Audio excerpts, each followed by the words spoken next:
Hello! Hi. Hello! We watched the new Harry Potter movie. Yeah, the new Harry Potter. Harry Potter episode episode 8. Yeah. Um, This would be episode 9. well, technically, I guess. If we going by movies, it's... Oh yeah, okay, it's the ninth. Yeah. It's the ninth movie. Yeah, this is the ninth film in the Harry Potter franchise. It's a prequel without any of the characters that you love. But you know, there's one is mentioned. There's a mention of a single one. Of one that you like. And it doesn't even matter. It's Dumbledore. It's Dumbledore. They name drop Dumbledore. They say Hogwarts a few times, and then that's it. And all of its new stuff. There's a couple of famous wizard names mentioned: Lestrange, Grindelwald. Grindelwald is mentioned a lot, and then you think he's not important to the plot, then he is important to the plot. What are we doing for spoilers for this? So we can talk about, for the most part, just say like here's the gist of it, and then at the end be like, okay, if you don't want any spoilers, tune out here. All right. Yeah. First of all, this is probably going on my channel. Yes. This is either going to be the first or the second, depending on whenever you finish with editing Doctor Strange. I'll probably send that to you sometime soon, so you can put it up. But this will probably go up first. And then I'll probably have like a 15-second thing or whatever on the channel, probably just me as a voice saying, hey, go check out the review that I'm in. And you're going to see more like it on Connor's channel. Yeah, and then I'll name drop your channel, 100 Years. Yes. And hopefully get you more. We gotta get those. It's all for subscribers.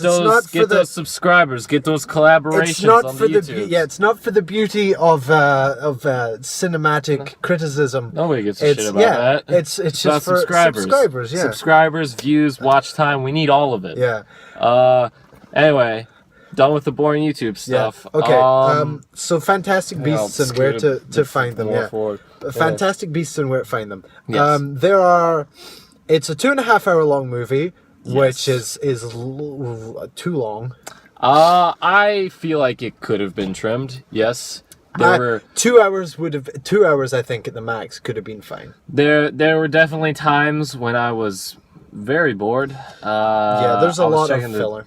Okay. To preface this, I'm not like diehard Harry Potter fan, but I've seen all the movies, I've read all the books, you know, I was in the age where it was like perfectly lined up with that and everything.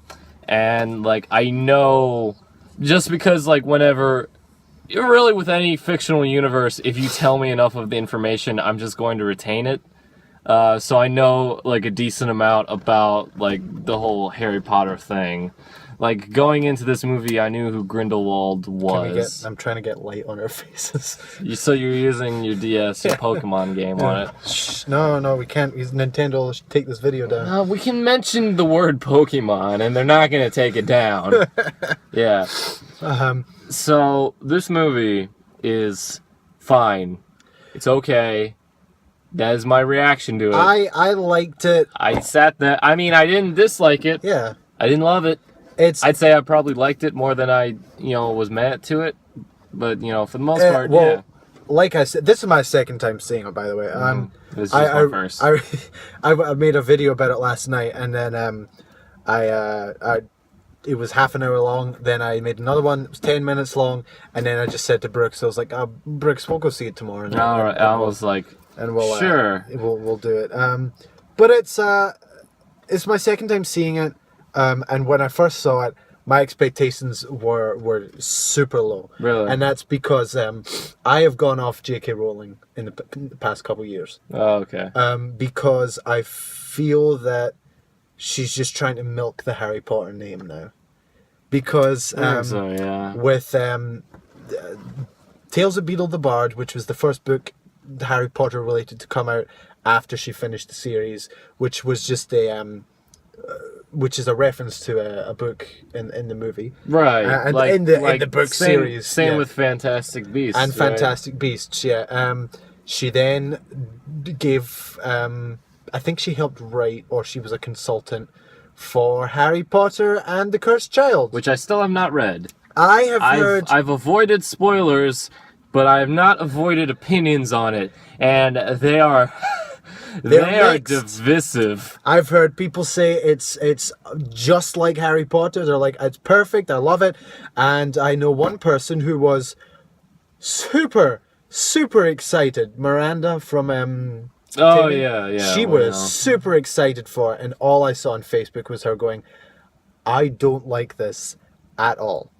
Right. And I was just kind of surprised because she was like I said, I'm just gonna like, can I go back?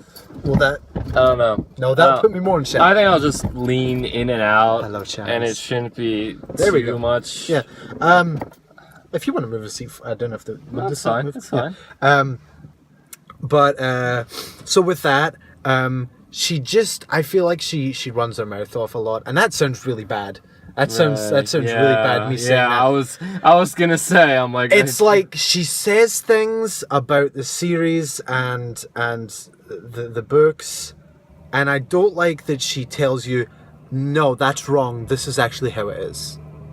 But at the same, that's wrong. This is how it actually is. At the end of the day, I'm like, she did create the whole like fucking world and everything. So but like, I'm trying to remember. I do remember an example of either an author, director, or comic book writer, and I know this is going to be a really great example since I can't remember who it was or what the thing was, what the medium was, but who was asked, I think it was the Stanley Kubrick thing, where Stanley Kubrick was like,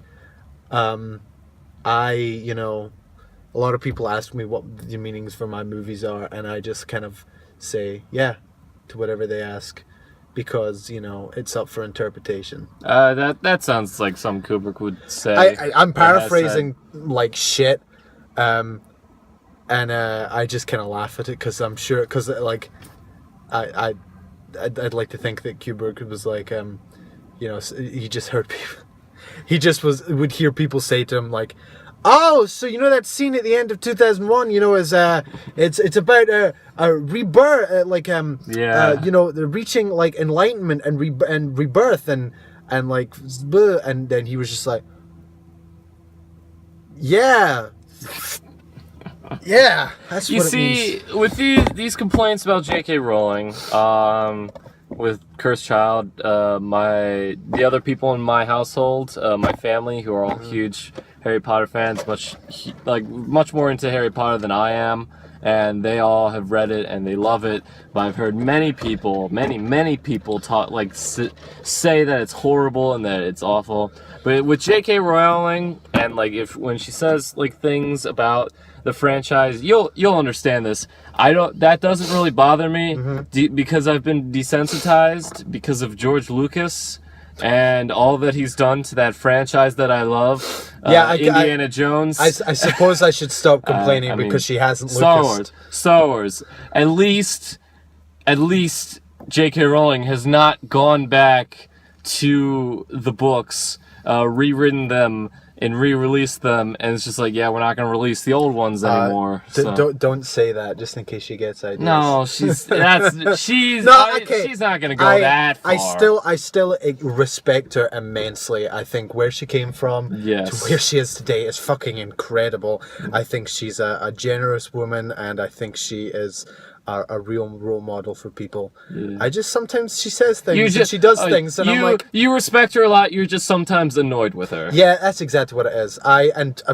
Don't get me wrong, I fucking love Harry Potter. Right. I was, that was my childhood. When the last book came out, I have all the British versions of the books, which, let me just say, the only versions you should get. They haven't changed words in there. I don't want to see the word sneaker in Harry Potter. Can I make myself clear?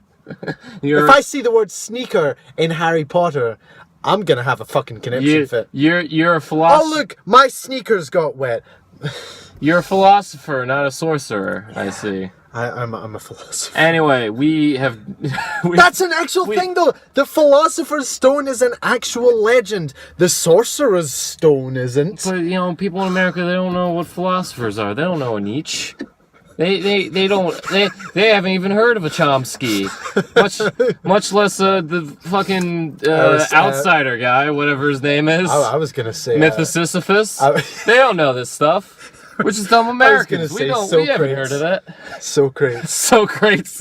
Socrates, more like no greats. No greats that I've ever heard of. You know what I'm saying. Yeah. Anyway, back to Fantastic we just Beasts. went on a tangent not talking about the movie because there's not a lot to talk about the movie in my opinion. Here are my gripes with it. There is way too much going on at times. There are technically 4 plots. Right. There's the main-ish plot, which is Newt Scamander. Now I know his name. Yeah. Yesterday I didn't know his name, and I was just saying Eddie Redmayne, Newt Scamander, played by Eddie Redmayne, gets his TARDIS case switched with a Muggle or a No-Maj. They don't need a different name. They don't. They really. See, that's what I said. They say Squib. They say Squib, but they don't say Muggle. Where's the logic in that? Exactly. Yeah. So just little gripes. There's Scamander's case gets swapped with a Muggle, and the Muggle accidentally releases a bunch of fantastic beasts, so we know where to find them around New York City. There is Obscurus, which is I have a hard time describing this. It's a wizard or witch or wizard who has suppressed their magic. They suppress their magic to hide from muggles. It's something they did back when there wasn't like a separation between the two worlds and it was like crossed over.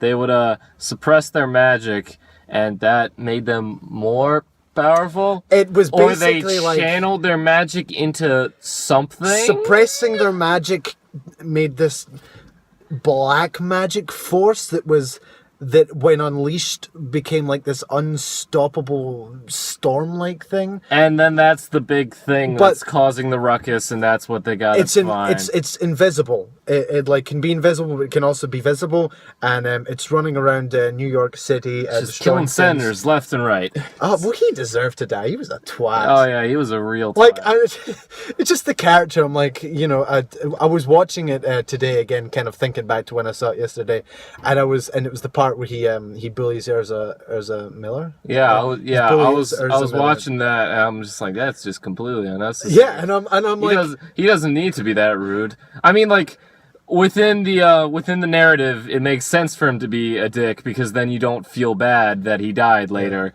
But. Minor spoilers. That's not really spoiling. I mean, anything. it's the character. Like, you don't care about the character. You're just like, John Voight's son died. As soon as that scene starts, you know immediately how it's gonna go. Yeah.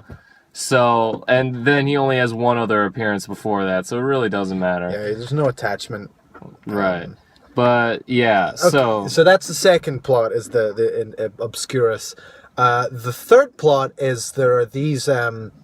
And this isn't as big as the other two. The third plot is there are these anti-witch protesters called the Second Salemers or Second Salem or something, who are led by the chick from like a bunch of. I don't know the actress. She's a famous English well, kind of famous English actress. Like a character She's been nominated for Oscars before.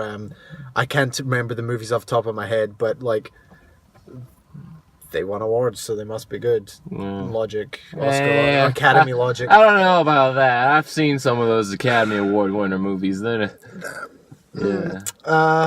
so. But anyway, yeah. So those are going. So those are plots. And then the fourth one is the minorest of all, which we've already mentioned, is Grindelwald. Grindelwald's going around killing people, and they're looking for him. But it's like a subplot. Here's the thing. I noticed this, and I can't really speak entirely for it because I'm familiar with the Harry Potter universe. But I get the sense that if you went into this movie, like even if you'd seen the other movies, like say a person who didn't really read the books but saw the other movies, or someone who knows nothing about Harry Potter decides to go into this movie, for a good portion of it from the beginning, you're not gonna have any idea what the fuck is going on, who any of these people are, or like that's the thing about it, is it jumps in assuming that you have prior knowledge of the Harry Potter world. Which most people going into this are going to have, but, you know, if you're having a standalone movie that takes place before any of the Harry Potter stuff, one, there's like a little, I won't even call it a scene, it's more like a moment, like a 5-second thing that happens before, like at the very start of the movie, that's like the very first thing, that ties in with Grindelwald, but like, it goes by so fast, and it like, the only reason I even know what it was is because I know who Grindelwald is, which is, for those who don't know, was basically Wizard Hitler. And the thing is about Grindelwald is he was in Harry Potter and the Deathly Hallows. He's a big point in it. Like he's an important plot point. He's a big deal. He's a huge deal in the backstory of the later Harry Potter books, and he's a huge deal in the backstory of Dumbledore specifically. And he's a huge thing for the Wizarding world. But in the movies, they kind of just brush over it. Yeah. They show a picture, they have old Grindelwald being like, like, literally Voldemort comes in his window, Grindelwald's like, I don't have the Elder Wand, and then Voldemort's like, fuck, and then leaves. And that's it. Yeah. In the book, there's a lot more. You see him for just a bit in a flashback as well. Basically, the movies, like, completely brush past him. So if you're going off of even just the movies, you'll watch like that, and they're just like, who's Grindelwald? Why are these newspapers worried about Grindelwald? What is all of this? Why are these pictures moved? Like, and then, like, it immediately goes to Newt and his stuff, and then the Second Salem people, and all that stuff. And if you really wanted a standalone thing that could have, like, a better way to introduce the people to the Wizarding world is simple. There is a character named Jacob Kowalski, who's probably my favorite character in the movie. Oh yeah, I was really sad because he was the he was the only like non-wizard. Yeah, he was the Muggle. So a lot of things had to be explained to him. He's a Muggle, of course, which is a non-wizard person, and he goes in and he's trying to just get a loan at the bank when the movie starts, and he bumps into Newt, and he gets roped into all of the wizarding stuff. He's the one who gets the case and then accidentally lets a bunch of the creatures go because he also has a case. Right, they swap the cases by accident, and he accidentally opens it. All you need to do was to start the movie with Kowalski, follow him, and then through that introduce all the stuff. Like, you don't even need him to be the protagonist. Like, Newt can still be the protagonist. Just at the beginning, the audience is with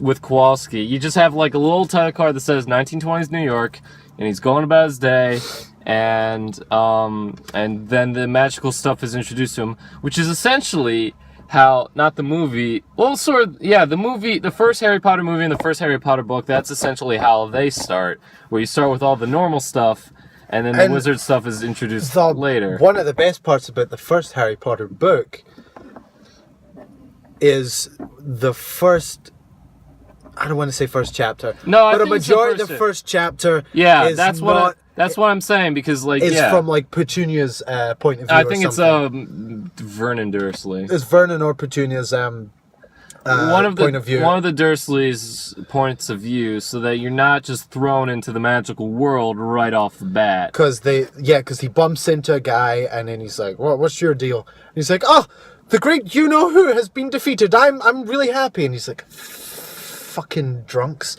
And then he sees a cat. There's and then people staring at us. he sees an old man, and Those yeah. people are staring at us. Yeah, they are. Yeah. No, they're not. They're just staring. Oh, okay. I thought they were looking at us. No, I think they're just looking at and talking. Anyway. Well, I mean that's going to be in the video. Well, whatever. It doesn't matter. Yeah. This is real. This is cinema. This is. We don't really. You don't have an editing program cinema. yet. It is significant. Yes, it is significant. I need to work on my Werner Herzog voice. I can't do a Werner Herzog. I'm not even gonna try. So yeah, so that all this wizarding stuff. I like Kowalski. I do Newt Scamander is fine. Eddie Redmayne does a good performance. Significantly more like. This is meant to be offensive. He got significantly more like awkward and almost autistic near the end, because he wouldn't look people in the eyes at points. He was just like, "Yes, I better go. I'm going on the ship." And he like touched her hair, and then I didn't really notice that because I only saw it in the end of the movie. It was really apparent to me in the end of the movie, and then when I saw it again, went back and watched it, I was like, "Is he meant to be awkward?" I just like picture that as. I think he's just like a bit antisocial, because remember he said like, "People don't like me" or something like that. He got kicked out of Hogwarts, which really says something about Hufflepuffs when the most successful and renowned Hufflepuff in history didn't even graduate high school. And the fact that Harry fucking Potter, 70 years late. No, when did?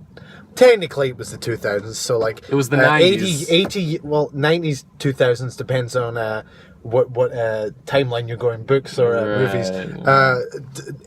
70, 80 years later, Harry Potter will embark upon adventure after adventure after adventure, which get not only students killed, but maimed and seriously injured, and he goes through 6 fucking years of the school. Yeah. Harry Potter Wait, did he graduate? I think he probably went back after the 7th year and repeated it so that he could graduate, because he works for the Ministry of Magic in that dumbass epilogue that doesn't really need to be there. I mean, the epilogue's fine. It's not a big issue for me. But then it sprouted into the cursed child. Yeah. Okay. So that's okay. I get it. Yeah. Okay. Real quick. I'm going to say the other gripes I have with the movie, and then we can kind of wrap up. Second gripe I had, other than so there was length, and kind of had too many plots juggling around. Those, I guess, kind of go hand in hand, right? Because the too many plots make the length go on forever. CGI was mid-2000s. It was not good. Level. CGI was not good. I don't think it was good on any level. Look back, for everybody who's going to go see it, and I do still recommend going to see it. Oh yeah, like with all of our gripes, if you like Harry Potter, you're going to like this movie. It's a good time. It's fun. It's a perfectly fine way to spend 2.5 hours. It's fun. It's there's funny parts in it. Yeah. I found myself laughing at a good number of parts. It's cute. There's some cute creatures in it, like the little twig monster. Little twig man. I want one. I hope they make little action figures, because I'm just gonna get one and stick it in my shirt pocket. A lot of the stuff that happens in it, it's pretty predictable. If you've seen pretty much any other movie, not just Harry Potter, but just movies, you're gonna know what happens. Yeah, there's the old bait and switch. It's still like a good time and everything.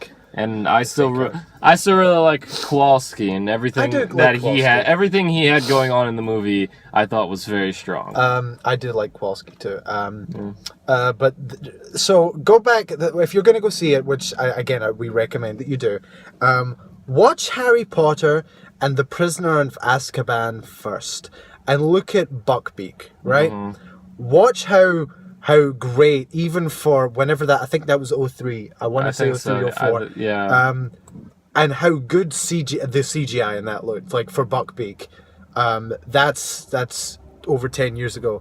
And then like when Harry's petting it and he's riding it, it looks phenomenal. Like for the time especially, and really still now it looks pretty good. Yeah. And then if you go back and watch it and you go, oh, well, it was okay, you know, it was early 2000s CGI. I mean, it's okay. Go and fucking watch Fantastic Beasts and watch Eddie Redmayne interact with Frank the six-winged eagle. Yeah. And how it looks like it totally looks like he's petting an eagle. Totally. It's like, yes, you're a beautiful, majestic beast.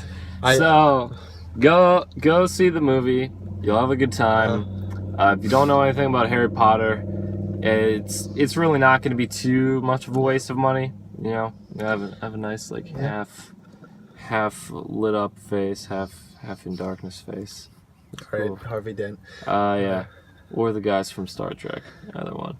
Yeah. I'm a metaphor for racism.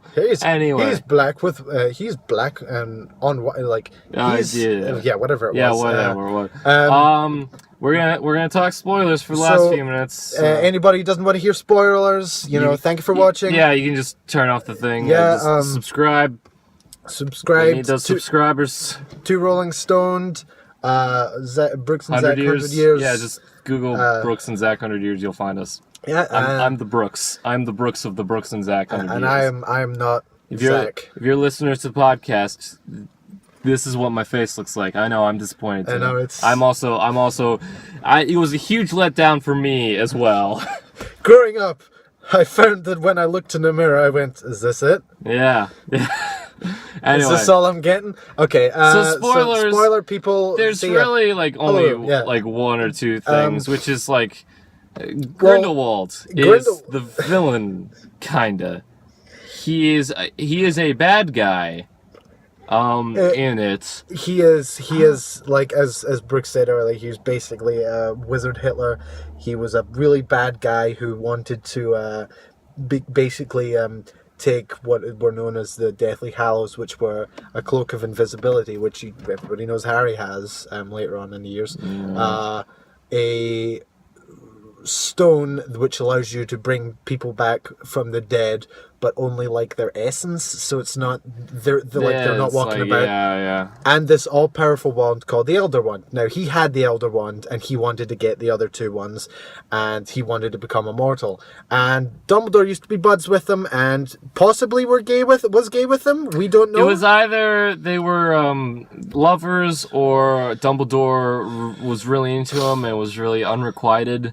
But one of the two. J.K. Rowling has confirmed that there were some, there was some very strong, like, there was coding in Colin Farrell's performance that, like, he was gay.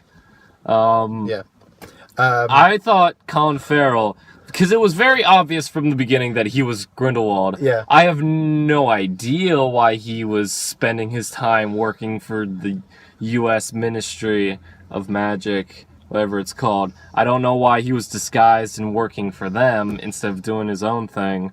But I guess he was just hiding because he got kicked out of whatever country he was born in. And with his totally convincing after the fact when he's revealed his totally convincing like Norwegian European accent, and his dumb mustache, which Colin Farrell did not have a dumb mustache. Colin Farrell looked actually intimidating. Colin Farrell's a handsome man. There were some really good scenes of when Colin Farrell was just doing his thing, and he was a really good antagonist. He's a good, he's good at what he does. And then he's just revealed that nope, we're not getting Colin Farrell for any more movies. You're stuck with Johnny Depp. Fucking Depp. You're stuck with a blonde, dumb mustache Johnny Depp. You know what? I like Johnny Depp as much as the next straight guy. Okay. I don't know why that detail was necessary. Because but whatever. I think he's a decent actor. I think he's funny at times. I'm not gonna go like he's the dreamiest guy ever, and I'm not gonna say like he's the greatest actor of all time because I'm not a fucking 14-year-old girl who only watches Tim Burton movies. Right. But I'm getting tired of Johnny Depp at this point, and it's because his career really is just in the toilet. Yeah, it has been for like a good few He years. doesn't even need to really make movies anymore. He can Yeah, he can just stop. He could just He has enough stop. money. And he stopped playing in bands too. He's in a band with like Alice Cooper and Joe Perry and stuff like that. It's really sad. That's the saddest thing he's done, actually. It's, guys, you know, he's a good enough actor. You know, he apparently was really good in that movie where he played Whitey Bulger. It came out either this Black year or Mass. last year. I Yeah. didn't see it, but I heard he was good in it. He didn't get nominated for it's an just Oscar, though, with so. Grindelwald, he was fine. He did his role in the story, which was to be antagonistic and to spur the big disaster, which was the climax with Ezra Miller as a smoke monster. Ooh, and throws you for a loop. You think it's this orphan girl, but you it's think actually it's Ezra Miller. this giant forehead little girl, but in reality, it's Ezra Miller. And then you kind of watch it and then you go, well, I mean, Ezra Miller, whatever you say his name, is getting like a pretty big name now. He's playing Barry Allen in he's gonna be Flash the DC universe in the new movies. I liked all the stuff with Grindelwald and like the anti-witch people. Credence, yeah, who is going to be revived in Clearwater. Yeah, he's gonna have. Or he's going to turn into a witch and try and revive trolls in the 1980s. I thought all of that was well done. Jokes. I liked it. I liked Colin Farrell as Grindelwald. Yeah. I thought he was very intimidating, very good. His accent wasn't terrible. It's just my only gripe was at the very end, the most dangerous and powerful wizard to ever live before Voldemort just kind of got captured incredibly easily. And he didn't even throw around like an Avada Kedavra, where like what I was expecting at the end when he's doing his big speech, like, and he's mad at all the people for killing Credence. I expected them to be like, you know, Mr. Graves, we do our thing, and you're subservient to us. And he's just like, oh yeah, Avada Kedavra, and just like most of them just drop dead instantly, and everyone would be like, holy shit. And then he's like, and then he's just like, hey, I'm Grindelwald, and I'm not gonna forget this. And then he like pieces out. That would be. I think it would have been better if he just fucked off and said, or if they'd just been like, we know Revelio, whatever he said, and then it's like, oh, I'm Johnny Depp. Woohoo! I'm off. We know for a fact that there's going to be like 20 of these movies, and we know that Grindelwald is going to be the villain in at least the next couple. So you're pretty much like you've taken all of the intimidation out of the image of Grindelwald now. Like now that why, like, people will be asking in the future movies, why is he such a threat if they could just capture him so incredibly easily at the end of Fantastic fucking Beasts? Newt Scamander. Newt Scamander, hero of our age, has defeated Grindelwald. A cryptozoologist, technically, fucking defeated the most powerful wizard, the most powerful dark wizard of the early 1900s. I was expecting like an awesome battle between like Grindelwald and the like President Lady. And like President Lady, Newt, and like wouldn't it be so cool if all of the main characters were fighting Grindelwald and he was holding them all off at once? With like one hand behind his back and like yeah, and you're just like, holy shit. But they didn't do that.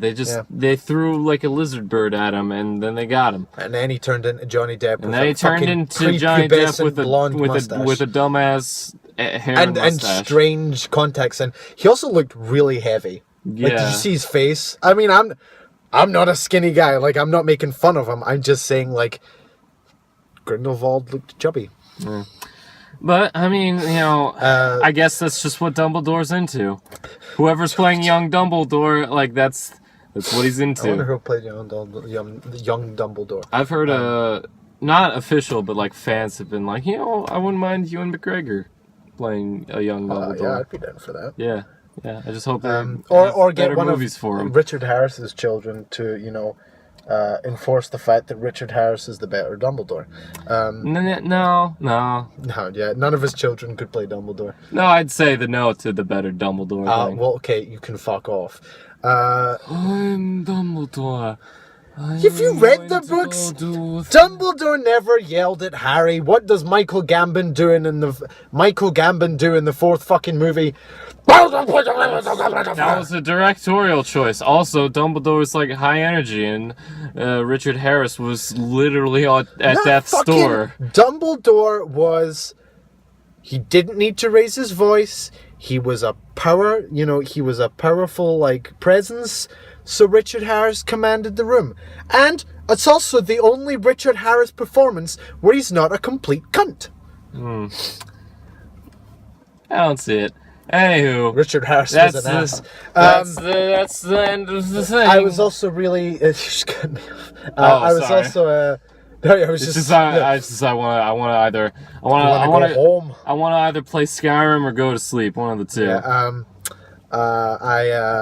I was at the end, and I mean, it was kind of like you didn't see any other way, because what's his name? Kowalski is a Muggle, and he'd seen all the witch and wizard stuff. Oh, that the president was like. sad. The president was like, he needs to have his mind wiped. You know, it's the only way. After they do the magical rain, which I have no idea how it works, and doesn't affect the wizards and whatever. Another gripe. But after the magical rain, everyone's favorite character, Kowalski, who's had a lot more of an arc than any of the other characters. Like, none of the characters had as definitive of an arc that Kowalski did. He even had a love interest and everything. Yeah. And then he at the end. He is the one who's just yeah, I should probably forget this. You know, the rules are rules. And they try and stop him. They're like, no, we can Newt's about to say something, and he's just like, no, it's fine. You know, don't make this how it has Newt's to be. just I kept you around because you're my friend. I'm like, oh, and then that got me too. I was like, and then fuck. And then Kowalski is just no, I don't want to endanger the wizarding world if I know stuff. This is the right thing to do. And he steps out in the rain, and he gets a kiss from the one Queenie. love interest, and it's just. That was easily the best part of the movie. Because everything with Kowalski was great. Because he was right there. There's the beginning of the arc, and there's the end of the arc, and he was ooh, he was almost there, and it was wipe his memory all the way back to the start. Oh. True. It was true. so. But He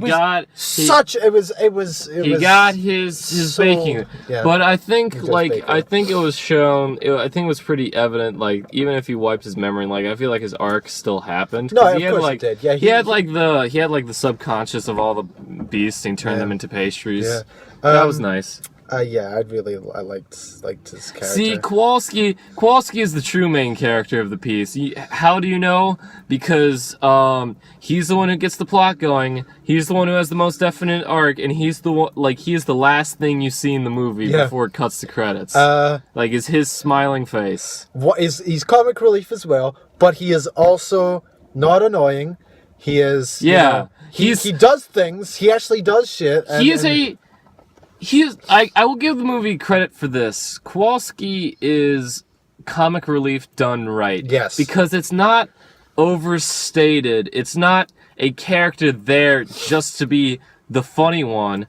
He is a character who has a purpose in the story, and he's just a funny character. Yeah. The fucking giggle. The giggle. Giggle juice or whatever. He serves a purpose within the narrative, and then it's just him being there because he's a funny person just makes the scenes funnier, and that's how. But he's not cracking jokes constantly. He's not there's not say a really serious moment, and then he comes in and does a one man. He doesn't I'm. The closest comparison, because it's just so prevalent, is the Marvel movies.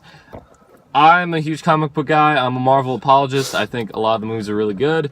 But a gripe that I have with them is that sometimes they're too quippy, and all the characters have to be the funny character, and they have to have their one-liners. Yeah, everyone. There's too many one-liners, and this movie didn't have too many one-liners. This movie had just the right. It had comedic relief done right, which is just have a funny character in the narrative.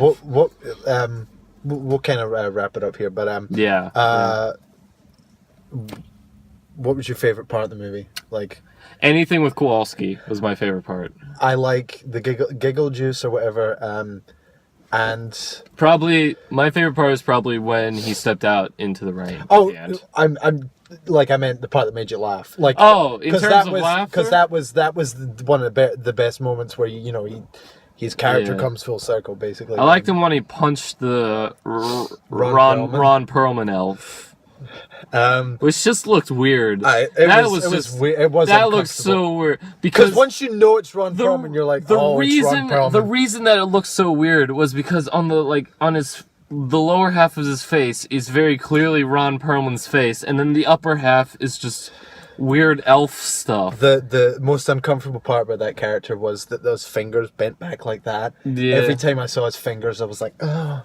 But he just had the most defined chin and jawline I've ever seen on any elf in this entire franchise. I think he was a goblin, but this point still stands. Goblins, elves, whatever, they all have weak chins and jawlines. Have you seen Dobby? Have you seen Creature? Have you seen that weird lounge singer they had in this movie? Oh, God! They're all weak, such weak chins, such weak jawlines, and then you can't just throw in like a house elf or goblin or whatever that has such a strong chin and jawline that it just has such a stone face, a face carved out of marble. You can't just introduce that.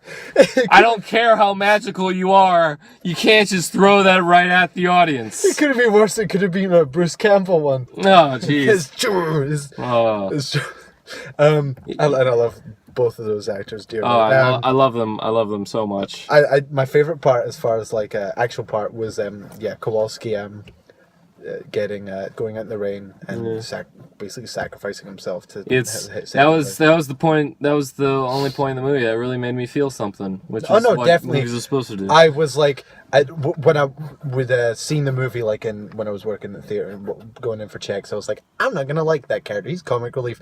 And then by the end of it, I was like, no. Kowalski is the best. I was like, live in the case. You can just pretend to be a squib. Yeah, live in the case. You can be like the animal caretaker. Mm. But my favorite, when they're in the fucking zoo. Yeah. Also, Oscar winner Eddie Redmayne. Think about that sentence when you see him like going. Oh no, Jupiter Ascending already ruined that image for me. I'm just calling him Eddie Redmayne. I'm not calling him Oscar winner Eddie Redmayne. But it was the part where he got the juice spilled on him, like the pheromones. Yeah. And the fucking rhino thing looks at him, and he looks back at it, and it goes like, poof, as if like, I'm coming for you, big boy. That was a very enjoyable scene, and I like that a lot. It's just that one part, that one reaction of the thing. I was like, I don't know why it made me laugh so much, but that really was one of my favorite parts. All right. But yeah, we've been going for 40 minutes. Go see the movie. Go see the movie. It's good. It's worth the 2.5 hours. Despite everything I've said, I would recommend it and say that it is worth the ticket price. Yeah. So thanks for watching and have a good night. See ya.